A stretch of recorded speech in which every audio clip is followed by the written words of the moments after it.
The journey of survival. Born into the greatest concentration of grazing animals on the planet, migration is how they stay alive. The annual ritual sees many people migrating from across the world to catch this wonder of nature.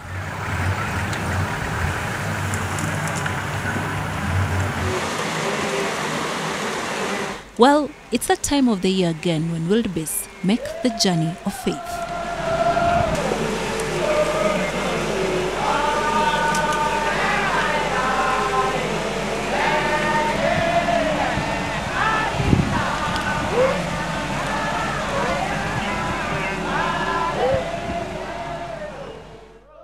I come from somewhere called Shimoni in Kenya. This is the first time in my life I see us crossing. Can you imagine? Look at the color of them, really, and it's the first time. They say 2020 is a lost year. This spectacle too has lost its big audiences.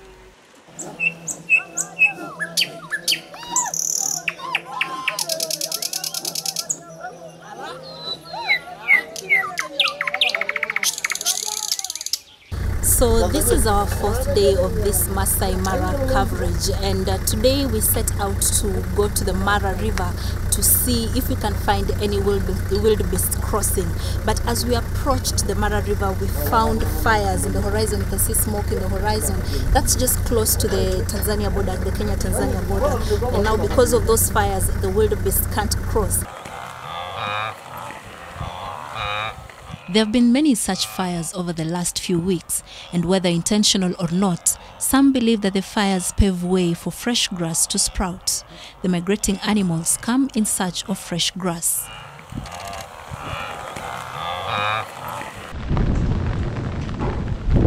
We are at Sun River, and we are just watching wildebeest crossing. And when you see, there are very few tourists. The COVID-19 actually, they are really affecting the tourists, and that's why now this time of the year, the migration, they are here, and there's no tourists because of the COVID. For nearly 5 months, the world-famous Maasai Mara National Reserve has been covered in a cloud of loneliness, with the COVID-19 pandemic forcing tourists to stay away. With their absence, money too has stayed away, squeezing life out of the businesses that depend on the reserve. And as the economy struggles to crawl out of the COVID-19 chokehold, the Mara is learning to walk in the new reality. We are expecting to reopen next week, probably, as we get all the permits. In light of COVID-19, how do you see your operations changing? I can tell we've done almost 100% regarding the Ministry of Health regulations. What kind of permits do you need in order to reopen? One that we want right now is this one's for the COVID. Yeah, because the other certificates we are cleared. We need to test our staff so that we can be in a good position to know how we are medically. When the cessation of movement orders were lifted, the county government of Narok began preparing the Mara for reopening and conducted a mass COVID-19 screening for everyone who works within the reserve before they could be allowed to return to work. The first preparedness that we needed was to make sure that the camps and lodges are fully compliant, and that is making sure that their staff are COVID-19 free, and as well as their facilities are disinfected and putted with all the new protocols from the Ministry of Health. For every client entering this facility, they have to be checked their body temperature at entrance. Then after that, they have to sanitize their hands. We have put notices all over the place, all over the facility, creating awareness of this COVID-19.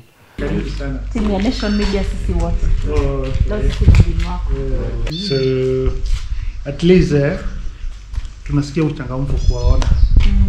So karibuni sana. this is a place which has always been extremely busy. It is a stopover from the other camps. It is a place which has the highest capacity in the Mara. We never saw what is called the low season. If it is somebody experienced the sweetness of the tourism industry, we are one of those who have the cream. Across the board in the tourism industry, people have learned that tourism industry is the most perishable that we can ever think of. Highly perishable. This came as a total surprise. Everybody was have gone to prepare for the year, following the trends of the years back. In light of coronavirus, we'll remove actually more than half the tables, because we're only having a seat for 2 people at a distance which is so far much apart. We cut our dining room capacity by half. Even the setup for the buffet will just make it so spacious.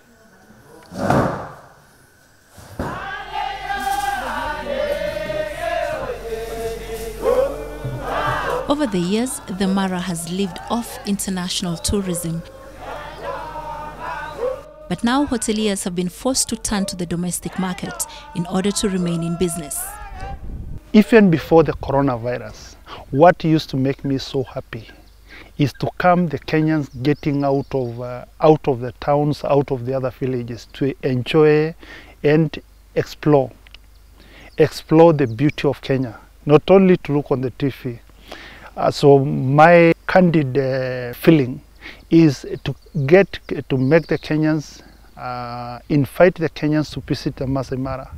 It is one of the most beautiful scenery. It's not only for us to read in the newspapers, being ranked by outsiders to be the best or the 7th wonder of the world. Can we have a feel of it? Can we visit it? Can we have a good memory of it? Let's have our children get out of their houses just to explore the beautiful part of it.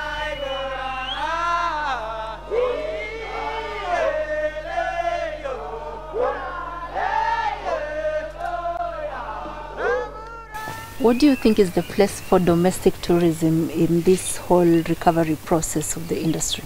Okay, domestic tourism, I can guess, should be the one promoting us right now.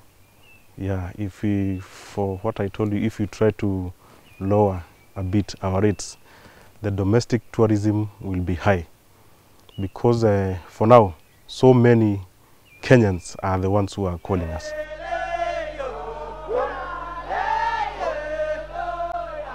It's easy to say we want domestic tourism, but domestic tourism, you want to charge $300 to go to Maasai Mara.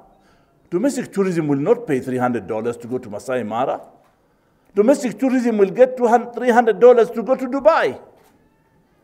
But if the pricing is going to be high, you will not get even domestic tourism. I can tell you that.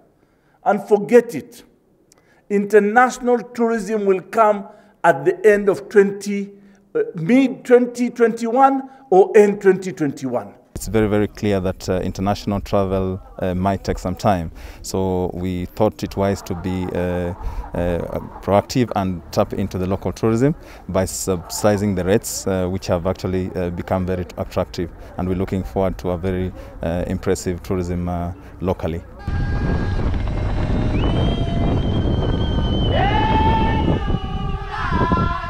We live in Nairobi and we have been at home for the last 15 weeks since beginning of March. So when the borders finally open up, we wanted to go to the Mara and see, because it's empty now, and we just love the nature of Kenya and we love the place here. So we just wanted to see how it is when there is not a lot of tourists here. Today we saw already giraffes and zebras and hyenas on our way out from the camp. And we've just spotted 4 cheetahs lying in the grass, which is pretty amazing.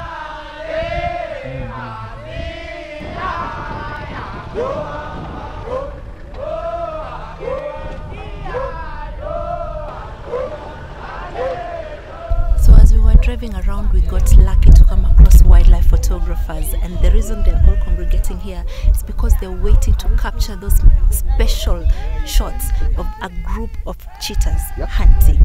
Come on. We are Hi guys. Hello. Have you seen anything? Oh, we're waiting for the cheetahs. Have you seen any kills yourself today? No. Not yet. Oh, we watched some lions eating a buffalo. Yeah, but me and my brother didn't see the kill. Yeah, we got there when they were eating. Okay. Great. It's going to be a hit on our sales and our turnovers, but the advantage here is going to be that the domestic travel will enjoy a great migration because the numbers of cars will reduce. During July to October we expect almost 300 to 400 cars in the park, and if you go to the Greater Mara we see a lot of cars, so you don't really get that feel of migration.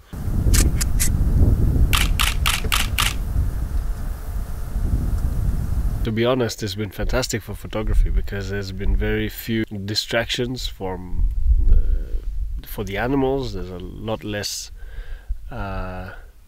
going on, so you tend to find sometimes, about a couple of weeks ago we found 2 leopards, just myself and the guy I was with. For 2 hours we sat with 2 leopards, which doesn't happen. You can't do these things. You can see the 5 cheetahs right now, the Tanobora. You don't witness this because the main thing is you don't have so many guests around, so it gives us more space for photography. The 5 boys somewhere in, you see these 2 pieces.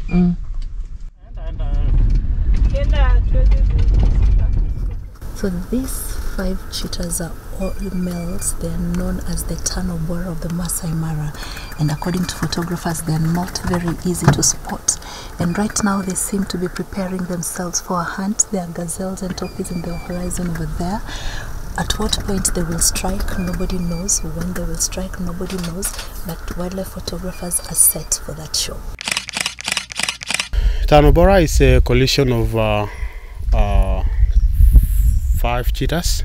These cheetahs, they hunt in that collision, and there used to be one boy who is a hunter. We call him Orpadan. Orpadan in our Maasai language is hunter. He don't miss, you know. And mostly they hunt big animals like topis and the wildebeest. Like in the morning, they were trying to focus the one wildebeest you have seen among those topis. According to cheetah's life, they mostly freeze at night. They sleep, like, you know, if the dark comes, they sleep there. But according to Tanobora, they move even at night.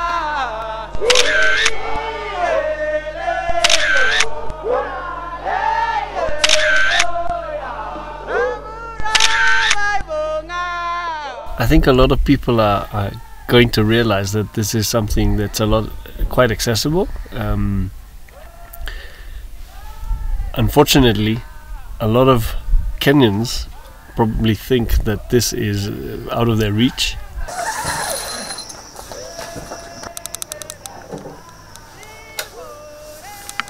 The current situation is going to force a lot of camps and lodges or companies to make it more attractive. So prices are going to go down, hopefully. It's going to become much more attractive, hopefully more accessible to more people. And that will allow more people to come and enjoy what we do here.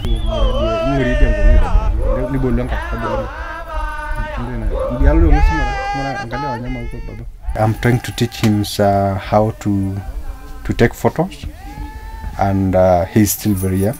He's in class 2, so yeah, but he's very friendly with animals. That is he likes the animals actually.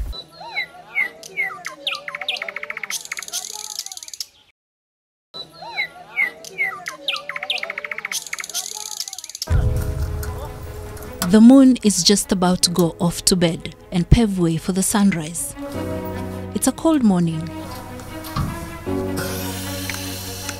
And although they've done this many times before, today's preps are a little bit outside of routine.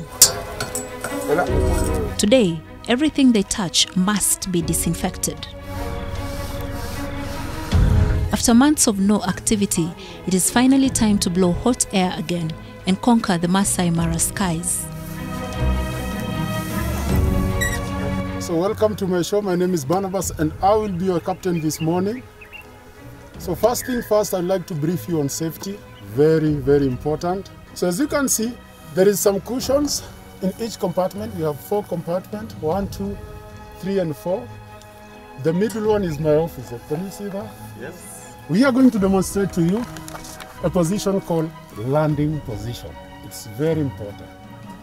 Anytime during the flight, and you hear me say, landing position or landing position. This is the position you are going to assume. You sit down on the cushion, provided and holding on to the rope handles with both hands.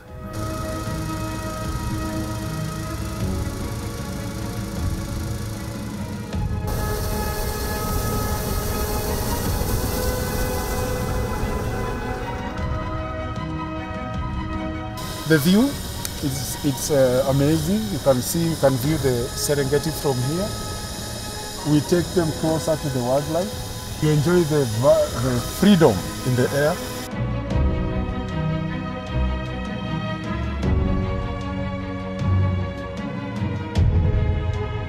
So that is the Talek River. You can see the Talek River. And over there, that's the old Kiombo Lake Victoria, straight ahead, that's the escarpment, and that's the Serengeti. Amazing view. As you can see today, there is nothing, no vehicle for tourists, no balloons anywhere, it's just clear, only us in the air today.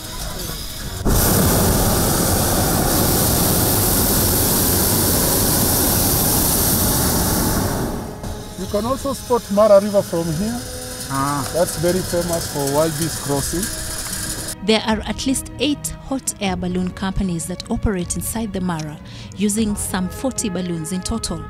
In a COVID-19 world, keeping tourists safe from infection while riding in the sky or in the vans below is the greatest concern.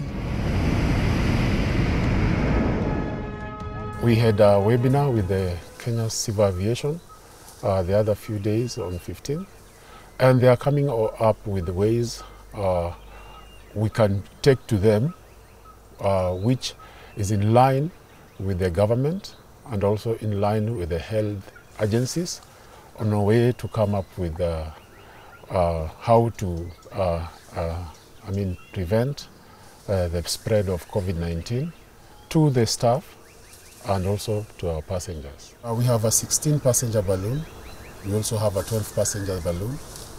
At the moment, it means that we are going to fly, for the 16-passenger, we are going to fly 12 passengers. And also we are going to fly for the 12 passengers, we are going to fly 8 passengers because of the social distancing. My message to my colleagues, let us adhere to the rules. Put on mask, social distance. Your priority is for your guests to be happy and observe the rules. It's supposed to be a high season, but it's the exact opposite, low. A season usually overflowing with tourists can now barely manage a trickle, but it is better to have the glass half full than fully empty, and hoteliers are hopeful that the trickle will soon fill up the glass. You had 150 members of staff. Yes. You've had to fire them all and you only have 15 right now. Yes. And you want to reopen next week. Yeah. Do you think the 15 staff that you will have will be enough to sustain this camp when you reopen next week? I think they'll not be able to do all the work. We will have to re-employ again or to call back the staffs that were laid off again if the business picks up. We are expecting the business to pick up because as for now we are on a daily basis we are receiving so many calls of our clients requesting or they are asking if you are already set up for the business. As tour vans become part of the Mara landscape once again, many will find the ride bumpy because the long rain season left most of the roads damaged. The rains were the heaviest the Mara had experienced in 20 years. That, added to the absence of tourists, left many roads overgrown with grass and barely passable. A few times we had to turn around and find alternative roads. You cannot go beyond this place. The road is bad.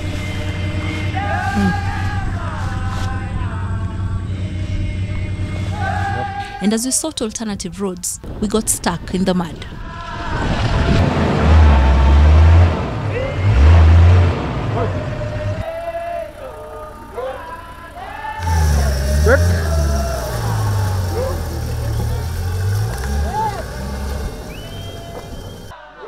Since March this year, the NTV crew has been to the Maasai Mara 3 times, documenting the impact of COVID-19 on the ecosystem. Each time, the eerie silence embraced us and gave us the best of the Mara exclusively.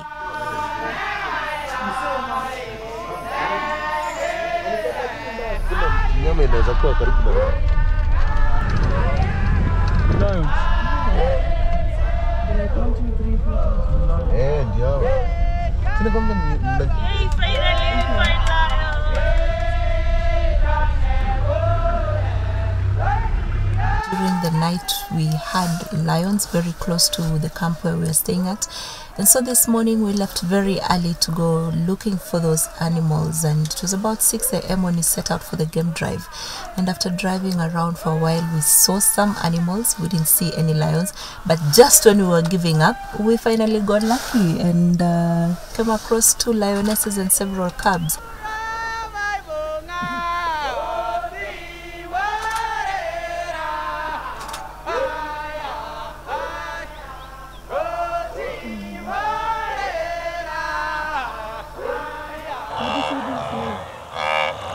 Later in the day, we came across this small herd of wildebeest that had crossed into Kenya, but didn't stay long. They turned around and crossed back into the Serengeti in Tanzania. We should put as much emphasis on local travel as we're putting on international travel. This is, as I said, is the biggest lesson tourism industry should have as of now, because once the international travel came to a halt because of the pandemic, everything froze, and we want a situation whereby basically in the future, if we have a similar kind of situation, we are able to continue.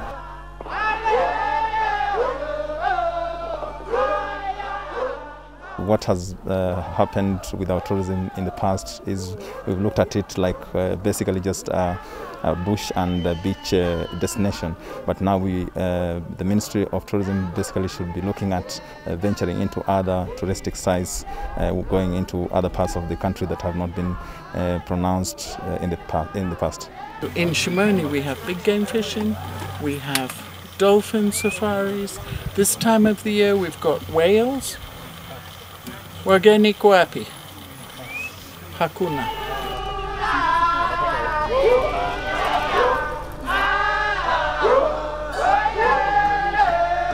Outside the reserve, Talek, which borders the Mara, remains quiet with little business.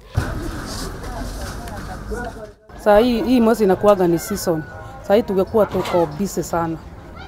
Kama mimi nakuwaga na maoda ya makambi, na saa hii hiyo makambi yote imefungwa. Nilikuwa mimi nafanyanga pale mpaka soko. Siwezi kosa kutoka na 20,000 ama nini 30,000. Saa hii hakuna soko. Soko silifungwa, tufanyange kazi ya soko. Saa hii ni kwa kibada tu. Hata 1,000 saa hii siwezi enda naye nyumbani. Locals here have been hit hard by the significantly lower traffic of tourists. Mama Jo now solely relies on this shop, which she can barely keep stocked up. The market grounds too are empty. Mitumba zinaenda, manguo tunauza, wageni wanakuja. So pesa circulation hapa imetegemea tourism sector. The traders say they hope that the little traffic arriving in the Mara will spare some time to visit their small town and spend some money, but they also want the government to rescue them from collapse. Waraia wengi wanategemea mabiashara na wana feed from hand to mouth. So hiyo ndio challenge kubwa, kwa sababu sisi ni kama hatuna mwenyewe tena, tumebaki tunashindwa what next. So far, only 15 facilities in the Mara have fully met the requirements and given the green light to reopen.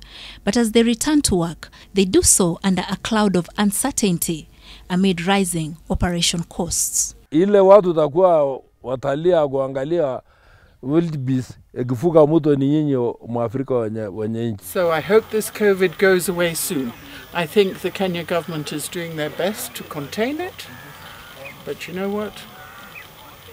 It's up to the people.